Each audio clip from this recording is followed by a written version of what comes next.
கும்பராசியை சேர்ந்தவர்கள் எக்காரணத்தை கொண்டு தன்னுடைய வாழ்க்கை துணையாக நிலைநிறுத்தி கொள்ளக்கூடாத ஒரு ராசிகள் இருக்கிறது என்றால் நிச்சயமாக மண் தத்துவ ராசிகள் தான். மண் தத்துவத்தில் முதலிடத்தில் இருப்பது பார்த்திங்கன்னா ரிஷபராசி.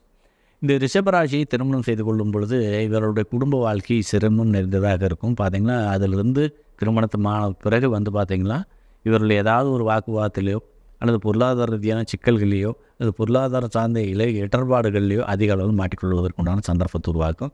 வாழ்க்கை துணையோடைய பேச்சு இவருடைய அதிர்ஷ்டத்தை அத்தனையுமே சர்வநாசம் பண்ணுவதற்குண்டான சந்தர்ப்பத்தை உருவாக்கிவிட்டுரும்.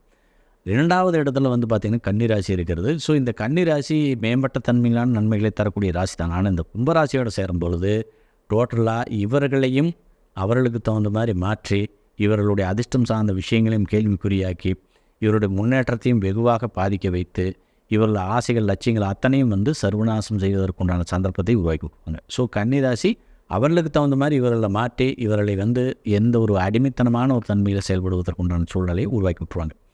அடுத்த இடத்துல இருக்கிறது மகர ராசி. ஸோ இந்த ராசி கும்பராசியை திருமணம் செய்து கொள்கிறார்கள் என்றால், கும்பராசியை சேர்ந்தவர்கள் மகரத்தை திருமணம் செய்து கொள்கிறார்கள் என்றால் அந்த தாம்பத்திய வாழ்க்கைங்கிறது நிம்மதி இல்லாத ஒரு சூழ்நிலைக்கு உருவாக்கிறோம். தொழில் சார்ந்த நிலைகளில் இருவருமே கடுமையாக பாதிப்பாங்க. அதிர்ஷ்டத்தை அனுபவிக்க முடியாமல் கடுமையான போராட்டங்களை எல்லாம் எதிர்கொண்டிருப்பாங்க. ஒரு திருமணத்துக்கு பிறகு எந்த விதமான நன்மையும் இல்லாமல், ஒரு கௌரவம் இல்லாமல், மற்றவர்களால் ஏளனமாக பார்க்கக்கூடிய ஒரு சூழ்நிலை, அல்லது தொழிலில் ஒரு கௌரவம் இல்லாத ஒரு சூழ்நிலை, மற்றவர்களால் எந்த விதத்திலேயாவது ஒரு துன்பத்தை அனுபவிச்சுட்டே இருக்கிறது, இந்த மாதிரியான ஒரு நிலைக்கெல்லாம் எடுத்துகிட்டு போயிடும். பர்டிகுலராக இது உயிராபத்தையும் ஏற்படுத்தும் அப்படிங்கிறத கவனிக்க வேண்டிய விஷயமா இருக்கிறது.